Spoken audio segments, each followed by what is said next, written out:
Pernah kepikiran nggak sih, kalau ada kekuatan yang maha baik di alam semesta, kenapa hal-hal buruk masih aja terjadi? Hari ini, kita akan menyelami salah satu pertanyaan paling tua dan paling bikin pusing dalam sejarah pemikiran manusia. Dari mana sih datangnya kejahatan? Ini misteri yang udah menghantui para filsuf dan teolog selama ribuan tahun. Oke, kita langsung aja ke inti masalahnya. Seperti yang bisa Anda lihat, kalau Tuhan itu sempurna, absolut baik, lalu kok bisa ada kejahatan? Ini bukan sekedar pertanyaan iseng loh, ini tuh sebuah paradoks yang menantang banget.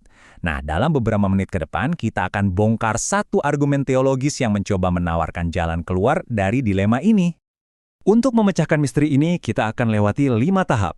Pertama, kita pahami dulu kenapa ini jadi masalah besar. Lalu, kita lihat gimana masalah ini jadi semacam kontradiksi yang kelihatannya mustahil. Setelah itu, kita akan menemukan kunci buat memecahkan teka-teki ini. Kunci itu akan kita uji di kasus pertama yang paling terkenal. Dan akhirnya, kita akan sampai pada sebuah kesimpulan yang mungkin bisa mengubah cara pandang Anda. Oke, kita masuk bagian pertama, pertanyaan kuno. Yuk, kita mulai dengan ngertiin dulu, kenapa sih masalah kejahatan ini begitu dalam dan sulit banget dipecahkan? Poin pertama, dan ini mungkin yang paling fundamental dari argumen yang akan kita bahas, kejahatan itu bukan sesuatu yang diciptakan.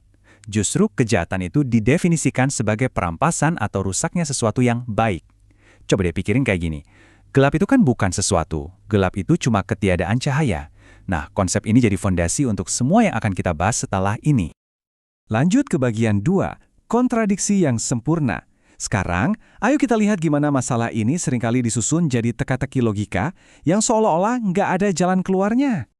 Yuk, kita ikuti alur logikanya. Pertama, Tuhan itu sempurna. Kedua, ciptaannya juga pasti sempurna.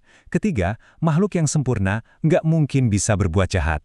Kalau semua ini benar, kesimpulan logisnya kan kejahatan itu nggak mungkin ada. Tapi, kita semua tahu kenyataannya nggak gitu. Kejahatan ada di sekitar kita. Jadi salahnya di mana nih? Apa jangan-jangan premis awal kita yang salah? Nah, bukannya meruntuhkan semua argumen tadi, penjelasan yang kita bedah ini cuma menargetkan satu titik lemah. Cuma satu premis yang dipertanyakan, yaitu, bener nggak sih makhluk yang sempurna itu nggak bisa berbuat jahat? Disinilah seluruh argumen ini berputar. Bagian 3. Harga dari kebebasan. Nah, disinilah kita menemukan kuncinya. Konsep yang akan membuka seluruh teka-teki ini adalah sesuatu yang kita kenal sebagai kehendak bebas. Oke, kita perjelas dulu ya, apa sih maksudnya kehendak bebas dalam konteks ini? Ini bukan cuma soal milih mau makan apa hari ini. Ini adalah kemampuan fundamental untuk menjadi penyebab dari tindakanmu sendiri, tanpa ada paksaan dari luar. Nah, ini dia inti argumennya. Tuhan menciptakan kehendak bebas itu sebagai sebuah anugerah, sesuatu yang baik.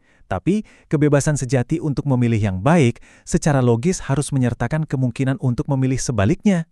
Kalau pilihan untuk berbuat jahat itu nggak ada, maka pilihan berbuat baik juga bukan pilihan bebas lagi kan? Itu namanya paksaan.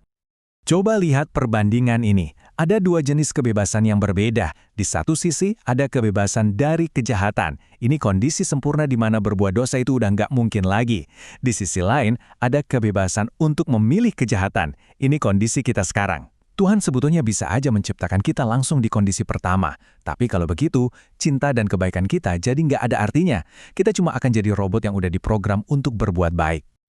Bagian 4 kasus pertama, Lucifer. Oke, teorinya kedengaran keren ya, tapi gimana prakteknya? Mari kita lihat studi kasus pertama soal dosa menurut sumber ini, kejatuhan Lucifer. Hal yang paling penting dari kasus ini adalah Lucifer itu tidak diciptakan jahat. Justru sebaliknya, dia adalah makhluk yang sempurna, indah, bijaksana, dan yang terpenting, dia diberi anugerah kehendak bebas. Dia ini perwujudan dari makhluk sempurna yang kita bahas di awal tadi. Coba perhatikan deh kata-katanya di kutipan ini. Aku hendak, aku hendak. Ini adalah momen pilihan itu terjadi. Ini adalah suara dari kehendak bebas yang sedang bertindak. Lucifer menggunakan anugerah kebebasannya bukan untuk melayani, tapi untuk meninggikan dirinya sendiri. Dan kutipan ini menjelaskan penyebabnya, kesombongan. Nah, perhatikan deh gimana ini nyambung banget sama definisi kita di awal. Kejahatan bukanlah sesuatu yang baru, melainkan kerusakan dari sesuatu yang baik. Kecantikan dan hikmatnya yang tadinya sempurna, dirusak oleh pilihannya sendiri untuk menjadi sombong.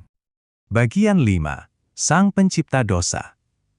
Akhirnya, sampailah kita pada kesimpulan dari seluruh argumen ini. Jadi, siapa yang pada akhirnya bertanggung jawab atas munculnya kejahatan? Ini dia, pertanyaan puncaknya. Kalau Tuhan tidak menciptakannya, dan Lucifer awalnya sempurna, lalu siapa atau apa yang menyebabkan dia berbuat dosa? Jawabannya, menurut argumen ini, ternyata sangat sederhana. Bukan Tuhan, bukan kekuatan dari luar, tidak ada orang lain. Dan inilah kesimpulan akhirnya. Dosa adalah tindakan yang disebabkan oleh diri sendiri. Lucifer dan hanya Lucifer sendiri yang menjadi penyebab dosanya. Itu adalah tindakan murni dari kehendak bebasnya, sebuah pilihan yang muncul dari dalam dirinya, tanpa ada pemicu dari luar. Biar lebih gampang dipahami, sumbernya ngasih analogi yang kuat banget. Bertanya, siapa yang menyebabkan Lucifer berdosa? Itu sama nggak masuk akalnya dengan bertanya, siapa yang menciptakan Tuhan? Pertanyaannya itu sendiri udah salah. Sama seperti Tuhan adalah penyebab yang tidak disebabkan, tindakan kehendak bebas Lucifer adalah awal dari rantai sebab akibatnya sendiri.